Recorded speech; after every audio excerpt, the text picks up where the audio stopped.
That radio chick Cheryl Lee here. Welcome to the Still Rocking It podcast, where we'll have music, news reviews and interviews with some of our favourite Australian musicians and artists. We are joined in the Zoom room today by Mark Lizotte, also known as Diesel. American-born Australian singer, songwriter and musician. He's released material under the name Diesel, Johnny Diesel, and as leader of the band, Johnny Diesel and the Injectors, and also as a solo performer under his birth name.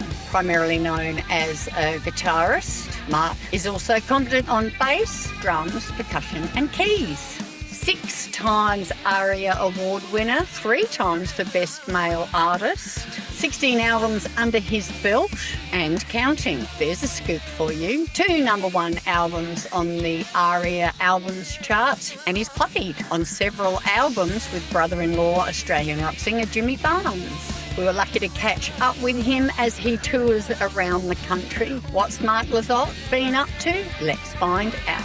To catch up on podcasts from other favourite artists, simply go to thatradiochick.com.au.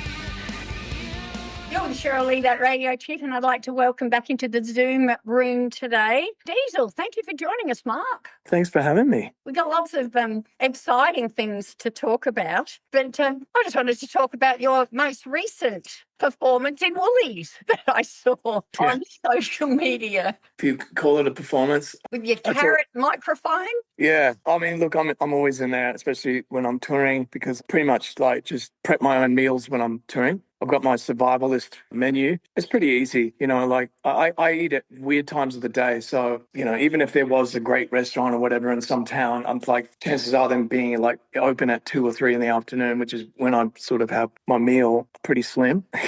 And I just don't have time. So I just sort of look after myself. Yeah. Woolies, Coles, that's my go-to. So I hear my songs all the time, and now I just happened to be with my sound guy at the time, and he was like, "Hey, isn't that you?" And I'm like, "Oh, there's too. Quick, film this." Isn't it pretty surreal? It's kind of almost normal, I guess, in some ways for me, but not, somehow it's become normalized. But when I think about it, it is surreal. It's like, hang on, that's me coming out of those little speakers up there. Yeah. All I can say, is that I'm really, I'm proud, I'm chuffed, I'm honored, all of those things, that I'm a part of the landscape. Hopefully most people, when they're pushing their trolleys around, don't get the willies when they hear me coming out of the speakers. If anything, I just hope I make their day a little bit nicer. Yeah.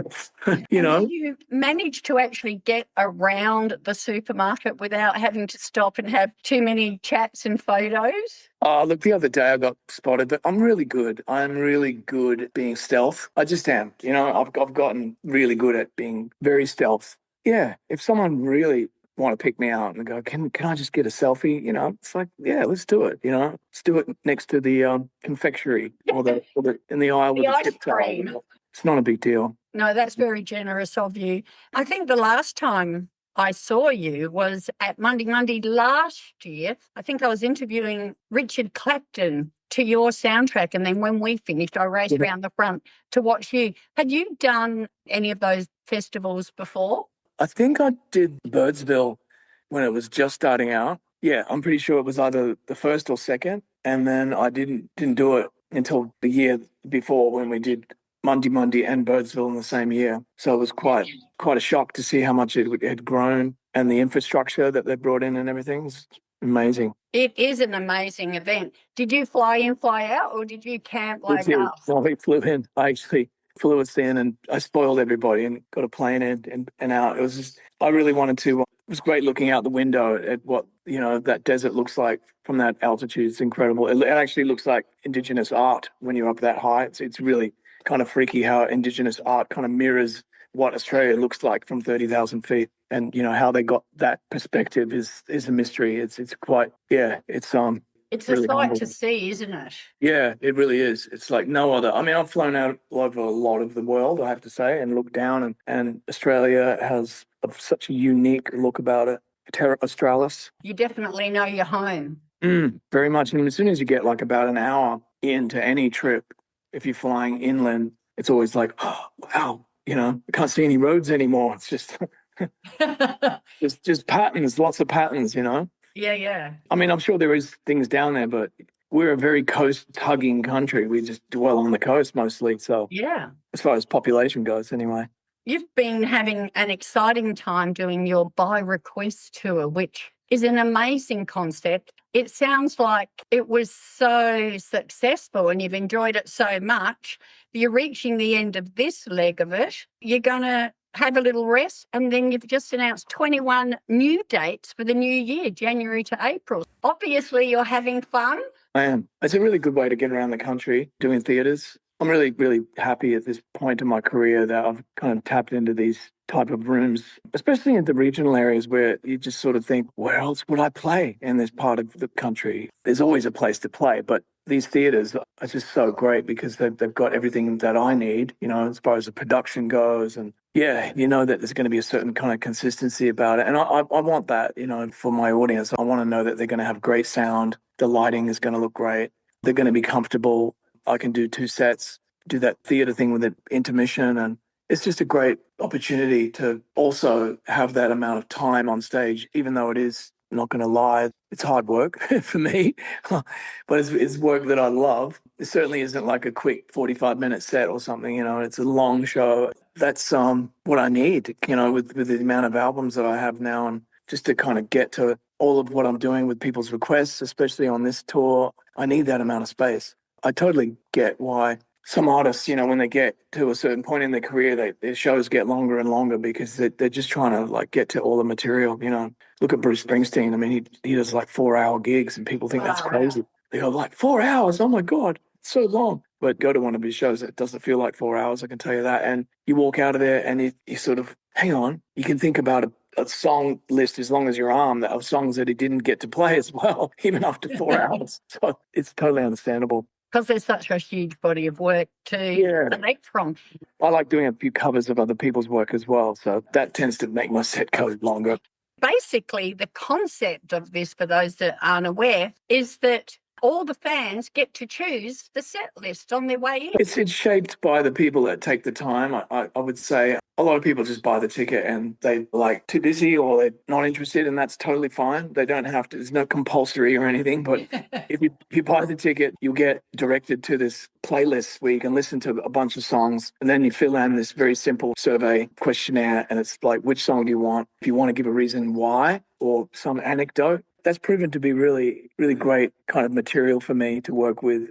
Also very insightful. I have to say, like, I've heard people's accounts of what a song has done for their lives or whatever before. It's not like I'm completely like new to that, but somehow when I see it in writing and I can read over it and really savor what they've written, and sometimes I read it 3 or 4 times, just reading it over and just like, wow, that's really profound. Like 3 generations, for instance, people that have taken that time, and I can feel that it really means something. It's like when someone writes a letter and it's like they're just spilling their heart onto the page, and it's really beautiful and it's humbling. It also makes me think, it gives me some value to what I do. And sometimes I have to say, I just feel like, I question it sometimes about my vocation. It's like, is this, like when I see people working like in the emergency room, my mother is actually a nurse, and she did that as well as a bunch of other different type of nursing. But people that work in like first on the scene people or firefighters or, those people that are like, essential workers. And it's easy to kind of like think, oh, musician,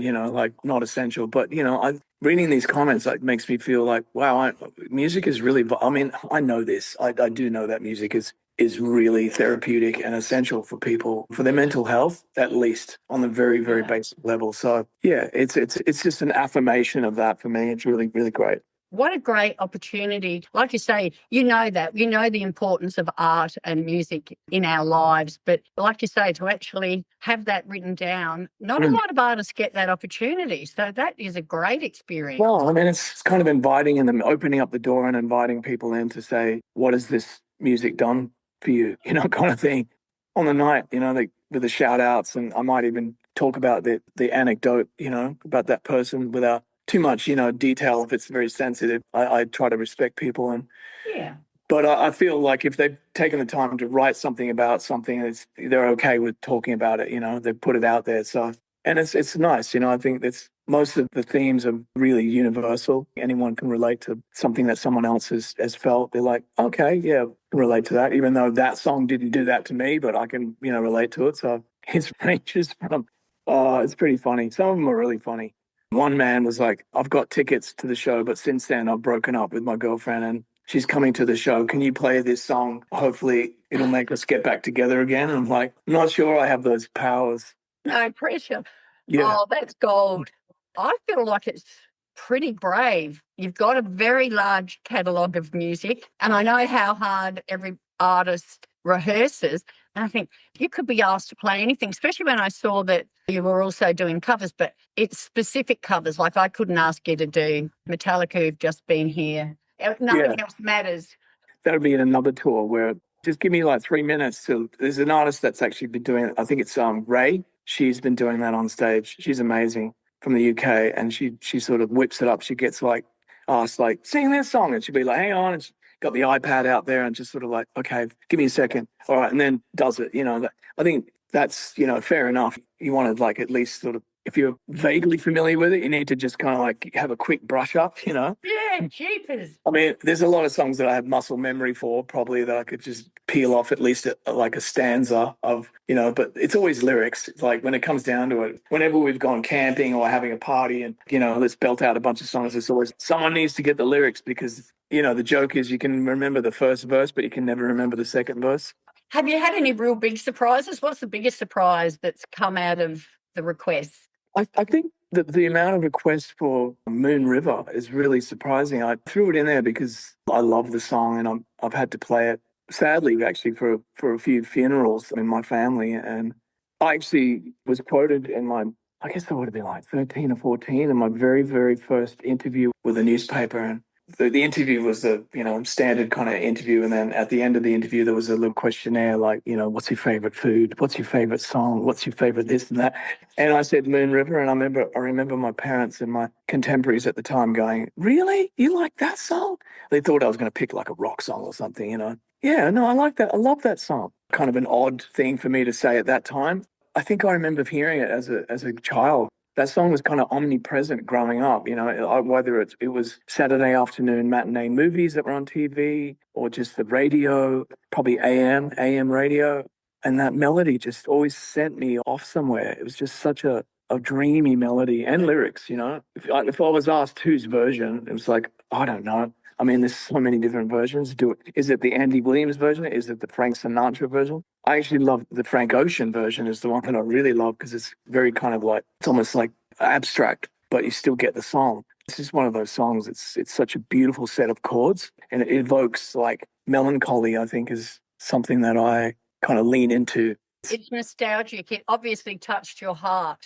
Yeah, and the other song I remember from a kid growing up was Alfie, that song. I think it's Petulia Clark, another just beautiful killer melody. I think Burt Bacharach might have written that one. Yeah, I just love those kind of melodies that just kind of go here and there and then sort of have those little twists and turns and a melancholy and sort of bright but dark at the same time. That's how I describe them. So yeah, it's really surprising. It's like, wow, a lot of people love that song. But I guess not surprising because I think a music historian would say like, well, it was the most popular song for blah, blah, blah, blah, blah, and it's been recorded 100,000 times and blah, blah, blah. Okay. It is one of the most popular songs of all time. It's a classic. Yeah, okay, All right. I just don't expect in 2025 that people still be, Interesting. So. I'm sure there's actually probably even more than one, but if you got probably a couple that are asked for every single show without question. My God, it's always crying shame, tip of my tongue. Those two are like two of many. I guess I'm lucky I don't have just two singles. But they're definitely ones that are, I get it. You're going to hear those songs, so don't come to the show and start yelling that out like two songs in, please, because I'm going to play them. It's like going to someone's house and walking in and going, where's dessert? It's like, we haven't had dinner yet, Patience. Yeah, just chill. You're having a little bit of a break over the Christmas, New Year. Are you having a break or is there any like new music maybe happening? Yeah, well, that's usually what I do. I have a really hard time disengaging completely from music. I don't think I ever have, actually, to be honest. Even when I'm on holidays, I just keep dabbling away. But I'm lucky I don't have a job where I have to like really say, I am not going to look at my work for like 3 weeks. I need a holiday. My work is my passion. It's my hobby. It's your life. Yeah. So, but yes, I do kind of clear my head a little bit, of course. I tend to listen to a lot of other people's music. I dig into my music fan side of me, like that's what I've always been. So as a kid, I just loved to listen to other people's music. So it's good, like just get into other things, reading, watching movies, stuff I've always loved, basically. Maybe a little bit of baking here and there. I do love baking. And spending some time with the family, I guess. Oh, absolutely. Yeah. It's all about that, friends and family. And I just love the weather going into summer until it becomes like fully blown in summer, and then it's like quite humid. But even that, you got to just embrace it. I find that the early part of the day is always the nicest. This typical Sydney humidity really like becomes quite oppressive. Like I just get up early and make the most of the first part of the day, because that's usually a really nice part. We better talk about these tour dates. You start on Friday the 30th of Jan in Tassie, and you go everywhere, man. You are in our beautiful town on the 21st of March at the Dunstan Playhouse at the Adelaide Festival Centre, and you finish up at the end of April in the Sydney Opera House. Nice. Yeah, it's a nice way to finish. Come home, slide back into home base. Yeah. Knowing that the Dunstan is what it is, because you're like, oh, we're going to have a good night there. The room is just great. The production's great. I know people like going there. It's not easy to always get the night that you want or the booking. It's so hard to get bookings in that venue because everyone's trying to book it at the same time. Yeah. So, like a lot of theatres in this country. But excited about that. Excited about Alice Springs, which is just before then, because I haven't been to Alice Springs for 20-something years. Wow. Yeah, it really is that long. Crazy. It's nuts. Again, Araluen Theatre looks beautiful on spec, so excited about that one. Yeah. You can get tickets at dieselmusic.com. The month after you finish, it's the big 6-0. I had my 6-0 earlier this year. Any plans for a big celebration? You know what? I have never planned birthdays, so who knows? But yeah, I'm not as bad as some people that I know that literally just disappear. I'm really Low key. Every day is a birthday, basically. Every day that you're here on this planet is a birthday. Yeah. Every day above ground's a good day. Oh right? my God, absolutely. In 2018, you celebrated 30 years in the industry with the release of the 30-track compilation album, 30 The Greatest Hits. Well, a couple of years, we'll be knocking on 40. So what's planned for that? I don't know. Again, I'm not big on planning, so yeah, I don't know. Some kind of retrospective, I'm sure. I hope. You got time. I do. That's no guarantees, as they say. So yeah, I look about like this far ahead of me at a time. That's about all I can deal with. That seems to work for me. So I do have another record in the pipe, though, as I say. Is that a scoop? Did they hear it first here? No, I haven't said too much about it, but 2026 is my hope. So because that'll be technically almost 3 years. It'll be like 2.5 years, probably technically, because I released Bootleg Melancholy kind of towards the end of 2023. But yeah, 20-something months is definitely enough time for another record, I think. Then you'll have to tour that. No doubt. Excellent.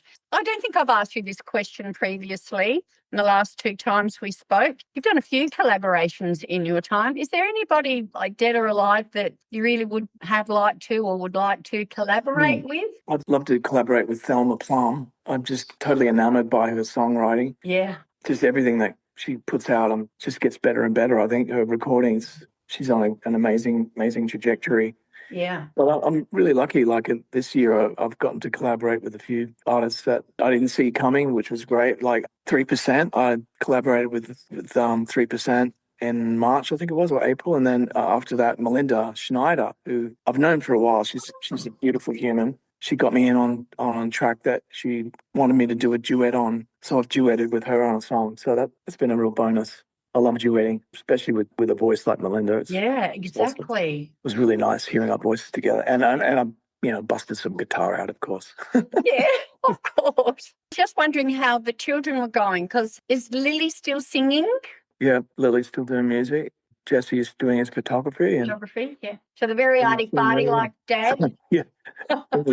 The arts and parts, yeah. Yeah, I mean, look, doesn't always happen, but the apples haven't fallen too far in this family. So it's great because my wife has worked in photography as producing for years. So she has knowledge and skills in that department. And yeah, we're all quite creative, and it's a beautiful thing when you can sort of share stuff with your kids and vice versa. I learned so much from them. Well, they've clearly inherited the family DNA. Yeah, it seems that way. Yeah. I always think that, you can't take credit for your kids. That they're their own people, They're just, Yeah. they're definitely version 2.0 though, you know what I mean? They're better versions of us.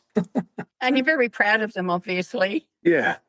It's the best work I've done. That's what I say. It's our most important job, right? Oh, totally. My favourite job. Yeah, that's right. Talking about producing, I don't know if I knew this before, but you actually have produced for Richard Clapton and Vicar and Linda and any others? Yeah, Imogen Clark. When I'm put on the spot, I can never think of the artists I've worked with, but I have, produced a lot for a lot of artists. You got lots of feathers in your cap. Yeah, look, it's, I love doing that sort of work. I get to kind of, exercise different muscles that I don't get to use when doing my own stuff, Yeah. I know you're extremely busy at the moment. I'm sure my time is up. I really appreciate you spending some time in the Zoom room with me. No worries. I'm looking forward to seeing you in March down the front at the Festival Theatre. We'll be straight from Alice Springs. Very cool. Well, all the best with the tour. I'll see you midway through. Beautiful. Thank you so much. Thank you, Mark. Bye for now. Have a great day. You too. You are listening to Still Rocking It, the podcast with Cheryl Lee. We're going to leave you with Diesel's favourite version of Moon River. Here it is by Frank Ocean.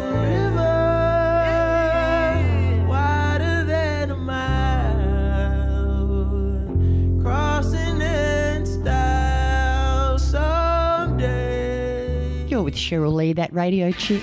Thank you so much for joining me on the Still Rocking It podcast. Hope to catch you again next time. Get out when you can, support Aussie music, and I'll see you down the front.